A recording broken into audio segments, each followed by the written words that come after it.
There's something poetically satisfying about watching your husband's career implode on the same corporate credit card he used to pay for his mistress's creme brulee, especially when 17 executives are watching it happen in real time during what they thought would be a quarterly marketing presentation. I didn't plan on becoming the producer of Boston's most exclusive reality show that Wednesday evening. But when your husband of 11 years is dumb enough to take his side piece to the restaurant where your college best friend is the general manager, it's practically the universe handing you the director's chair. Let me back up. I'm Giselle Monroe, 35, Senior Marketing Director at Apex Solutions, a tech firm where working late is a personality trait, and company loyalty is expected to rival your marriage vows. Ironic, considering what I'm about to tell you. My husband, Emmett, 37, is, or rather was, our director of sales. The kind of guy who collects LinkedIn endorsements like they're Olympic medals and refers to himself as a rainmaker without a hint of irony. We met at Apex 12 years ago, married 11 years back, and since then we've built what I thought was the perfect power couple life in our Beacon Hill brownstone. No kids. Our careers were our babies, or so we told ourselves at dinner parties where people inevitably asked why we hadn't started a family yet. Giselle, I've got that convention in Chicago tomorrow. 3 days of mindless networking and mediocre hotel coffee, Emmett announced last Tuesday, tossing his overnight bag on our bedroom chair. Reynolds wants me to schmooze the card tech people for that new partnership. I nodded absently, barely looking up from my laptop where I was putting final touches on next day's presentation. What time's your flight? Early. Car service at 5 a.m., he said, checking his Rolex, the one I'd given him for our 10th anniversary. Don't wait up tonight. Gotta prep some materials. When you've been married over a decade, you develop a sixth sense for bullshit.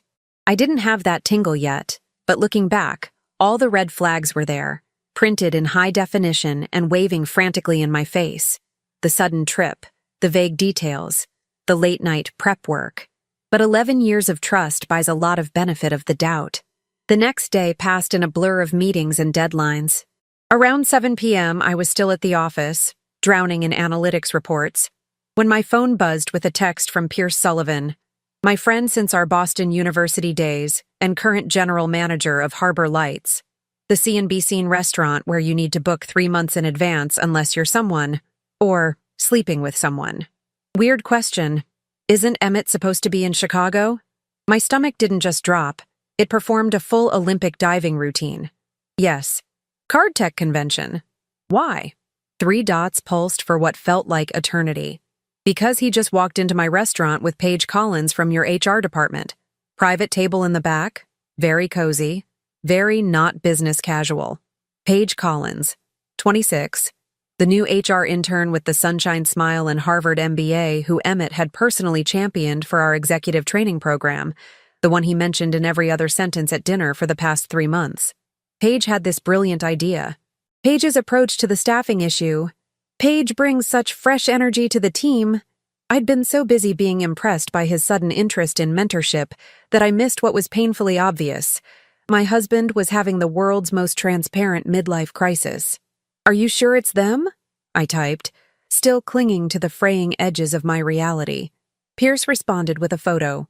There they were, Emmett in his power suit, leaning in close to Paige, whose glossy dark hair cascaded over a dress that definitely violated our company's business attire policy. His hand was on hers. The company credit card sat on the table edge. I can't believe he's stupid enough to bring her to my restaurant, Pierce texted. Want me to spit in his food? Just say the word. But I had something much better in mind. Can you give me access to your security camera feed? Just for an hour or so? Pierce, bless his petty heart, didn't even hesitate. System login, managerharborlights.com, password, Boston View 2023. Camera 8 covers their table. This expires in 3 hours. Use it wisely, you magnificent creature. Now I could have gone nuclear immediately. Stormed down there, created a scene worthy of a Bravo reality show, tossed his overpriced Cabernet in his lying face. But I've always believed revenge, like a fine wine, benefits from proper preparation. I looked at my calendar and saw the perfect opportunity. The quarterly strategy meeting scheduled for 8:30 p.m.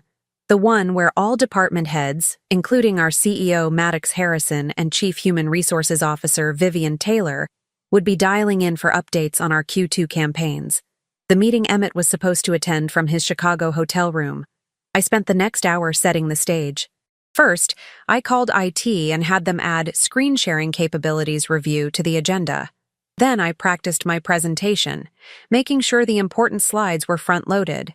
Finally, I sent a company-wide email reminding everyone of the critical strategy alignment happening at 8:30 sharp. At 8:28, I logged into the Harbor Lights security system.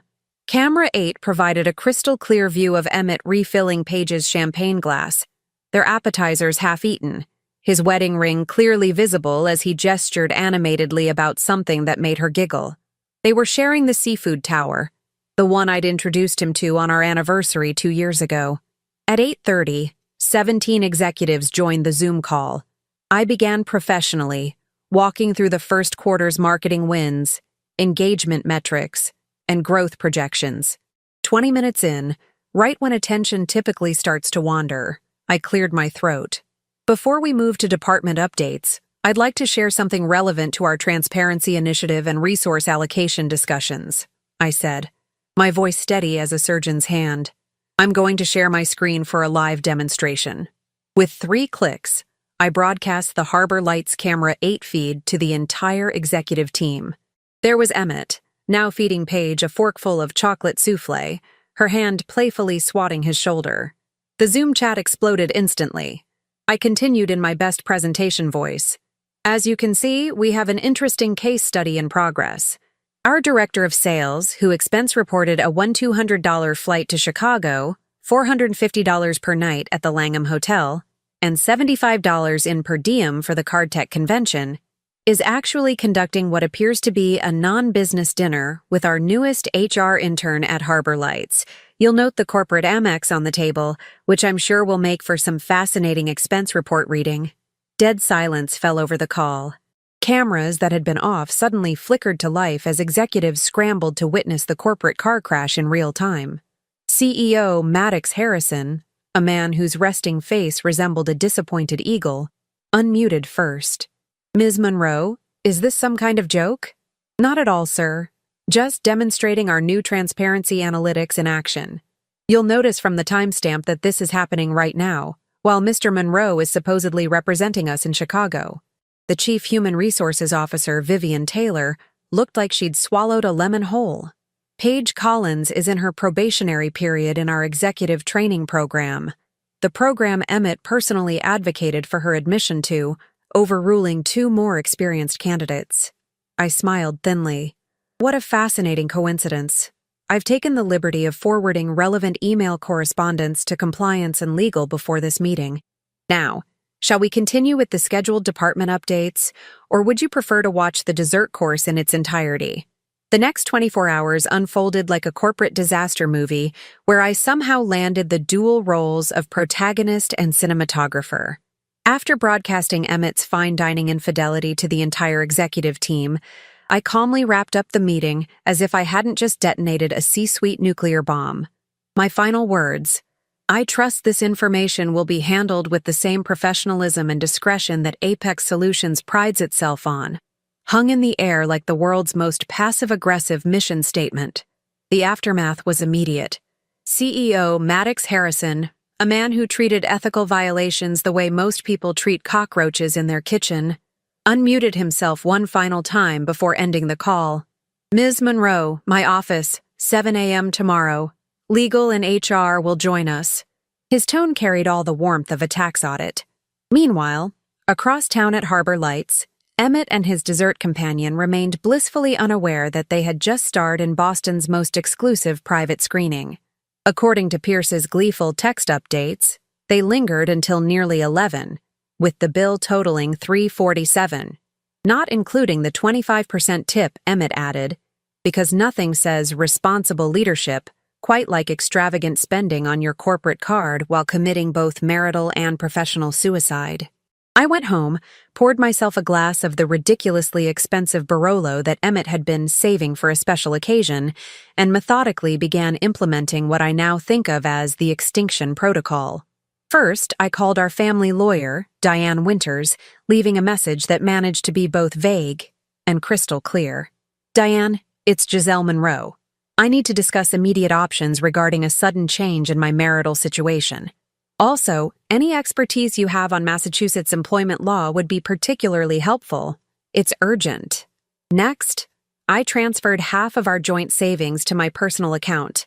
Not everything, because unlike my husband, I understand that scorched earth tactics make for dramatic stories but messy court proceedings. Then I changed all my passwords: email, social media, banking, even our Netflix account. Sorry, Emmett, you'll have to find out what happens in the new season of Betrayed Spouses of Boston on your own account. By midnight, I'd drafted a detailed email to our company's head of security, requesting immediate revocation of Emmett's access to our home office systems, due to a potential conflict of interest currently under investigation. I scheduled it to send at 6 a.m., plenty of time to land before my sunrise meeting with Maddox. The crowning achievement of my evening, however, was finding the Find My app still active on Emmett's iPad, which he'd conveniently forgotten in his rush to not go to Chicago. I watched the little blue dot that represented my husband move from Harbor Lights to an address in Brookline that, after a quick property search, turned out to be Paige's luxury apartment complex. How convenient that her executive training program came with such comfortable accommodations for after-hours mentoring sessions. I slept surprisingly well that night, wrapped in the cold comfort of someone who has nothing left to lose, but plenty left to orchestrate. At 6:55 a.m., I walked into Apex headquarters with the serene confidence of someone who had packed her husband's belongings into garbage bags and left them in the building's loading dock with a note that read, "Free to a desperate home. Slightly used sales director with loyalty issues." Maddox's corner office overlooked the Boston Harbor, a view he'd often claimed, "Reminds me daily of the importance of navigating treacherous waters." Today, those waters were about to get choppier than a nor'easter in February. Vivian Taylor from HR was already there, looking like she'd spent the night mainlining espresso and employment law statutes. Beside her sat Franklin Powell, our stone-faced general counsel, whose expression suggested he was mentally calculating billable hours for this particular corporate dumpster fire. "Giselle," Maddox began, "I want to start by saying that regardless of the personal aspects of this situation, your actions last night raised serious concerns about professional judgment and company protocols." I smiled the way I imagined a great white shark might right before a feeding frenzy. "I completely understand, Maddox. That's why I've prepared this folder containing every email, text message, and calendar invitation between Emmett and Paige for the past 4 months. You'll notice on page 3 how he overrode standard protocol to fast-track her application to the executive training program, despite her lacking the required 5 years of industry experience. I placed a second folder on the desk, and this contains the expense reports showing Emmett's pattern of claiming business trips that coincide remarkably with Paige's professional development conferences. The Chicago convention he was supposedly attending? I called them this morning. They have no record of his registration. Vivian winced. Franklin's eyebrow twitched, the legal equivalent of gasping in horror. "While I understand my methods were unconventional," I continued, "I'd like to point out that I discovered and reported a significant misuse of company resources, a violation of our conflict of interest policy, and potentially a case of preferential treatment that exposes Apex to considerable liability. All by using the transparency tools our own company develops and markets to clients." Maddox's face performed an impressive journey from stern disappointment to reluctant appreciation. "That said," I added, "I recognize this is an untenable working situation. So I've prepared a third option." I handed him a final document. "My resignation, effective in 2 weeks, contingent upon a standard non-disclosure agreement, and the severance package outlined on page 2. The silence that followed was the expensive kind, the sort that costs companies 6 figures to maintain. Franklin recovered first. "These terms are unusually specific." "I had an illuminating night," I replied. Maddox leaned back in his chair, studying me with newfound respect. "And if we were to counteroffer with an alternative arrangement?" "I'm listening." "Emmett is the one who violated company policy. It would be Unfortunate to lose two senior leaders over one person's indiscretion. What followed was the most surreal salary negotiation of my career, conducted over the smoldering remains of my marriage and my husband's professional integrity. I left Maddox's office 2 hours later with a promotion to Executive Vice President of Strategic Marketing, a 30% salary increase, and the keys to a new corner office, specifically Emmett's corner office, which would be transitioning ownership effective immediately. By noon, the company Grapevine was producing more content than Netflix. The official story was that Emmett had taken personal leave to address private matters. But the unofficial story spread through Slack channels and break room whispers with the efficiency of a highly contagious virus. I maintained professional composure throughout the day, even when passing Paige in the hallway, who looked like someone had informed her that her dream job had just been reclassified as professional homewrecker with limited career advancement opportunities. Paige, I nodded politely, noting how her complexion matched the ecru wall paint. Giselle, I don't know what to say, she stammered, clutching her portfolio like a shield. No need to say anything, I replied with a smile that could freeze mercury. I believe your quarterly review is next week. I'll make sure your performance is evaluated thoroughly. I'm particularly interested in your contributions to our company culture. She practically sprinted toward the elevator. At 3 p.m., my phone exploded with texts from Emmett, who had apparently just discovered that his keycard no longer worked, his email redirected to an account-suspended message, and his personal items were waiting for him in trash bags at the service entrance. "What have you done?" His first message screamed in all caps, the digital equivalent of a toddler's tantrum. I didn't respond. Some performances deserve no applause. Instead, I walked into my new corner office, placed my nameplate on the desk, and sent a company-wide email introducing myself as the new EVP of Strategic Marketing, adding that I look forward to bringing transparency and integrity to all our operations. My first executive decision? Canceling the executive training program, pending comprehensive review of our selection criteria. My second? Ordering a bottle of champagne sent to Pierce at Harbor Lights with a note that simply read, "Table 8 sends its regards." By Friday morning, a mere 36 hours after the great Table 8 broadcast, I had successfully transformed from wronged wife to corporate phoenix rising from the ashes of her husband's spectacular self-immolation. The speed of this metamorphosis would have made Darwin question his entire evolutionary timeline. What I hadn't anticipated was Emmett's breathtaking commitment to digging his grave even deeper. Around 10 a.m., he made his grand entrance into Apex's lobby, bypassing security by tailgating behind a delivery person. Security footage, which our head of security, Martin, gleefully shared with me, showed him storming toward the executive floor like a man whose privilege had never been questioned. "Ms. Monroe," Martin called, barely containing his excitement. "You might want to see this live feed from reception." I gathered a few key allies, Vivian from HR and Franklin from legal, into my new corner office just in time to witness Emmett's futile attempts to access the executive floor. Watching him repeatedly swipe his deactivated keycard with increasing desperation carried the same morbid satisfaction as seeing someone try to pay for their groceries with expired coupons, multiplied by 11 years of building resentment. "Should we send security?" Vivian asked, clearly enjoying the show despite her professional demeanor. "Let's give him another minute," Franklin suggested, checking his watch. "I want to ensure we have enough footage for the restraining order, should it become necessary." Eventually, Maddox himself emerged from the elevator, flanked by two security guards who looked like they moonlighted as competitive weightlifters. Their conversation wasn't audible on the security feed, but Emmett's face transitioned through more colors than a New England autumn. When Maddox handed him an envelope, containing I knew official notice of his administrative leave pending investigation, Emmett made the critical error of attempting to push past him toward the elevators.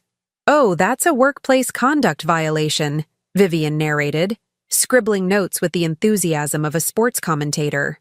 "And now we definitely have grounds for the restraining order," Franklin added, as the security guards escorted my flailing husband toward the exit. "I want full footage preservation," I instructed Martin, And please make sure the building staff knows he's not to be admitted under any circumstances. After Emmett's forcible departure, I sequestered myself in my office and shifted focus to something even more important than watching my husband's career collapse, ensuring my own success wouldn't be tainted by association. I spent the afternoon meeting individually with my key team members, reassuring them that our department's trajectory remained stable despite the unfortunate situation with leadership and sales. The subtext was clear: align with me and prosper. Mention my personal drama and perish professionally. Your discretion during this transitional period will be noted and remembered, I told each of them, maintaining eye contact just long enough to be slightly uncomfortable. Not a single person brought up Table 8 or Emmett afterward. Funny how effective the right kind of silence can be. Around 4 p.m., I received a call from Diane Winters, my newly retained divorce attorney, who made Machiavelli look like an optimistic kindergarten teacher. "Giselle, I've reviewed your situation, and I have excellent news," she began, her voice carrying the precise tone of someone who thrives on other people's marital catastrophes. "Massachusetts is an equitable distribution state, but given the circumstances of infidelity, particularly with a colleague, and the documented misuse of company resources," she paused for dramatic effect, "we're going to take him to the cleaners, fold him neatly, and put him on the highest shelf where he can't reach anything." I laughed for what felt like the first time in days. "That's why I hired you, Diane.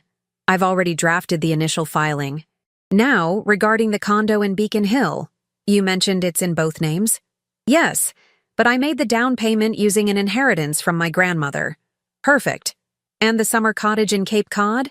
"Joint purchase, but all renovations came from my bonus last year." "Even better.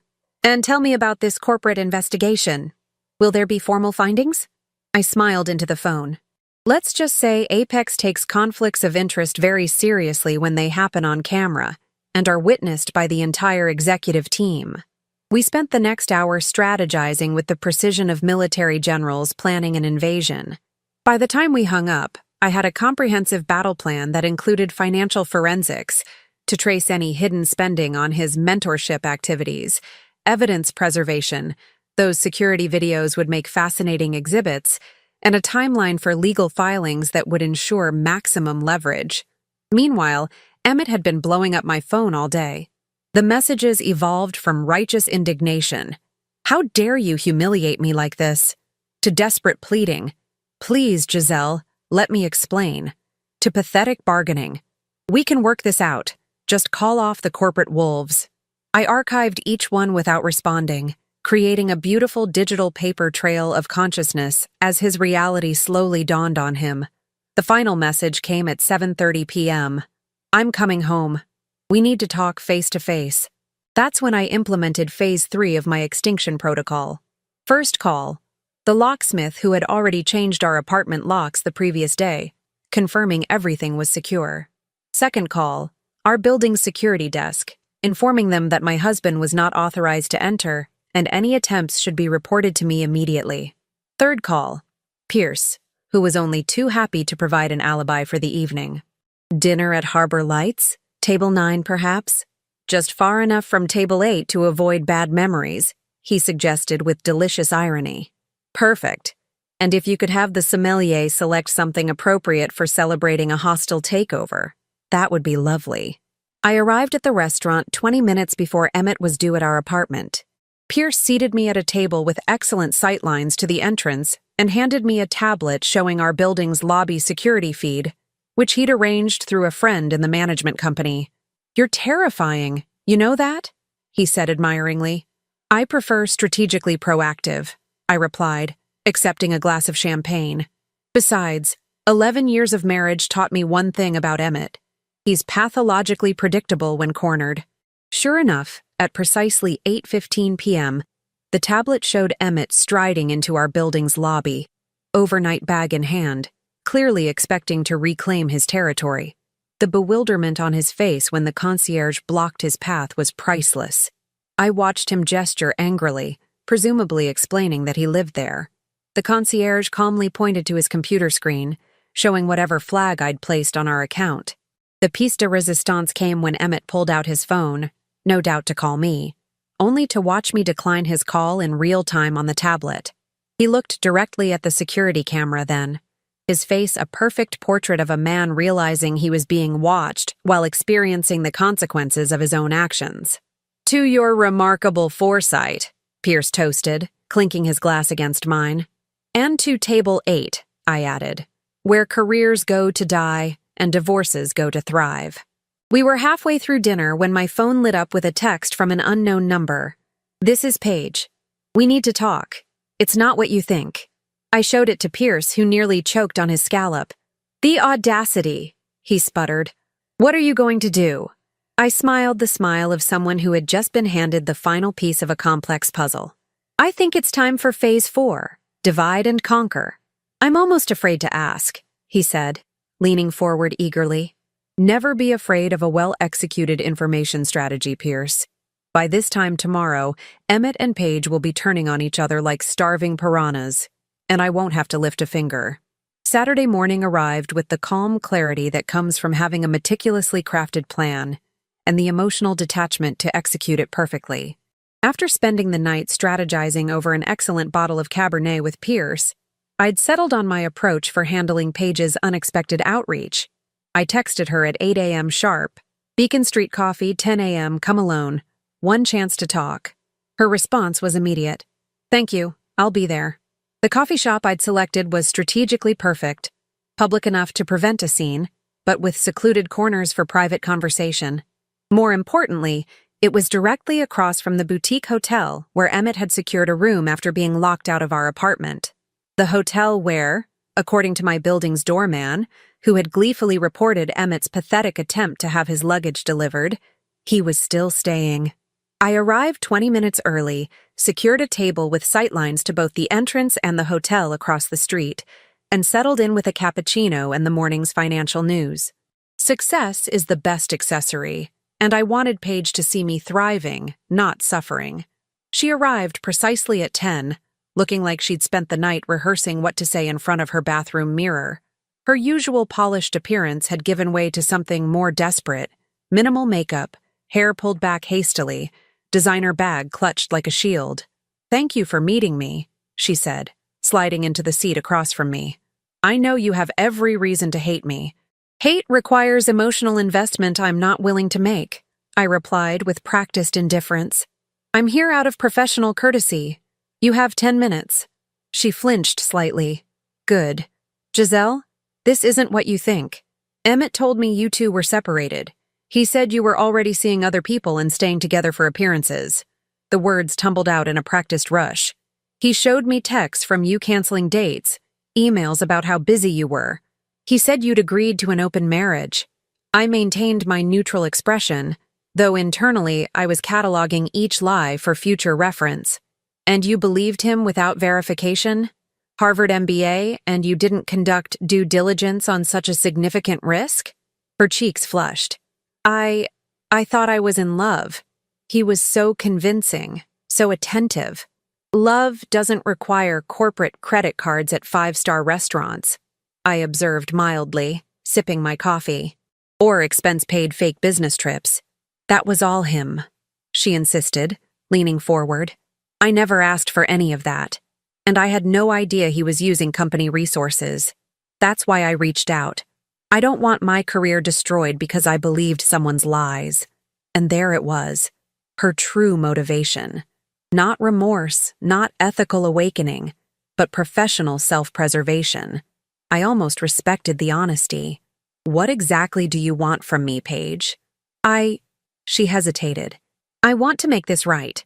I've already spoken with HR about transferring to our Seattle office. I've been offered a position there starting next month. How convenient for you." "It wasn't my idea," she protested. "Vivian suggested it as the cleanest break for everyone. But before I go, I wanted to tell you that Emmett's been saying things about you to executives, trying to undermine your position." Now that was interesting. "What kind of things?" "That you set him up, that you knew about the dinner and orchestrated everything to humiliate him and steal his promotion." She glanced down. "He's been reaching out to board members, claiming you violated his privacy and company protocol." I couldn't help but smile. Emmett was following the predictable playbook of mediocre men everywhere. When caught, claim conspiracy. "Thank you for the information," I said, my mind already racing with countermeasures. "Is there anything else?" I'm sorry. Truly." Her eyes filled with tears that might have been genuine. "I never meant to hurt anyone." "Intent and impact are different animals, Paige. Remember that in Seattle." I stood, gathering my things. "Our 10 minutes are up." As I turned to leave, I added casually, "By the way, did Emmett mention he's been seeing someone else besides you? A client relations manager from Card Tech named Melissa? They've been meeting at the Revere Hotel during those Chicago conventions for months." The color drained from her face. "What? No, that's not. He wouldn't." "Check his text messages under Mel, CT. Password is his birthday backwards." I smiled thinly. "Harvard MBA, remember? Always verify your sources." I walked out without looking back, but the security camera footage Pierce had arranged for me to access later showed exactly what I expected. Paige furiously typing on her phone, then storming across the street toward Emmett's hotel with murder in her eyes. Phase 4 was proceeding perfectly. By Monday morning, the corporate grapevine was buzzing with news that Paige Collins had been spotted having a spectacular meltdown in the lobby of the Revere Hotel, screaming accusations at Emmett about another woman, while he frantically tried to deny everything. A hotel security guard had captured the entire scene on his phone, and while it hadn't made it to social media yet, the video was circulating among Apex employees faster than the annual bonus rumors. The timing couldn't have been better.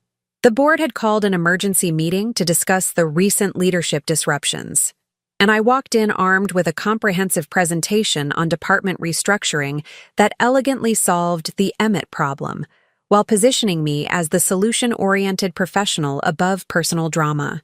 "Given recent events," I began, addressing the room of stern-faced executives, "I believe we have an opportunity to streamline our sales and marketing alignment for greater efficiency." My proposal was simple but strategic. Fold sales under the marketing umbrella temporarily while conducting an external search for a new sales director. This would give me oversight of both departments during the transition, effectively neutralizing any influence Emmett might still have while positioning me as indispensable to the company's stability. This approach prevents operational disruption while maintaining our Q2 targets, I concluded, displaying a timeline that coincidentally extended my expanded authority through the next 2 fiscal quarters. And it signals to our team that personal matters don't interfere with professional excellence at Apex. The board approved my proposal unanimously. By lunchtime, I had access to all of Emmett's departmental files, contacts, and projects. By 3 p.m., I'd identified and secured loyalty from his 3 most competent team leaders. By 5 p.m., I'd drafted an all-hands announcement framing the changes as strategic optimization rather than "your boss got caught with his pants down." The final touch came Tuesday morning, when Maddox called me into his office to show me Emmett's formal resignation letter, which had arrived overnight along with a settlement agreement waiving any claims against the company, in exchange for a non-disclosure agreement and neutral reference. "Impressive outcome," Maddox noted, studying me with newfound respect. "From catastrophe to clean resolution in less than a week. Crisis management is part of the job," I replied modestly. "And Paige?" "Accepted a transfer to our Seattle office, effective immediately. I believe it's for the best." What I didn't mention was that her transfer came with a confidential agreement to provide a detailed statement about Emmett's manipulation of the training program selection process, insurance against his future attempts at reputation rehabilitation. That evening, I treated myself to dinner at Harbor Lights, Table 10, a respectable distance from the now infamous Table 8. Pierce joined me, bringing a bottle of champagne that he'd been saving for a truly worthy occasion. "To clean endings," he toasted. "And strategic new beginnings," I added, clinking my glass against his. As we enjoyed our celebratory dinner, Pierce's phone lit up with a text. He glanced at it and burst into laughter. "What?" I asked. "Emmett just texted me asking if I'd represent him in the divorce." He showed me the message. "Apparently your lawyer is playing hardball, and he needs someone who understands how these things work." I nearly choked on my champagne. The audacity of mediocre men never ceases to amaze me. I told him I have a conflict of interest, Pierce replied, his eyes meeting mine with unmistakable warmth. A very intriguing conflict of interest. I raised my glass again. To conflicts of interest? Sometimes they lead to the most interesting opportunities. 6 months can change everything. Half a year since table 8. Half a year since I traded in my wedding ring for a corner office, and the profound satisfaction of watching a house of cards collapse under the weight of its own deception. I'm sitting on the balcony of my new waterfront apartment, watching the Boston Harbor glitter in the autumn sunset. The Beacon Hill brownstone went to Emmett in the divorce settlement, not because he deserved it, but because I wanted nothing that carried the fingerprints of our marriage. A clean slate was worth more than square footage and historical architecture. The divorce was finalized last week.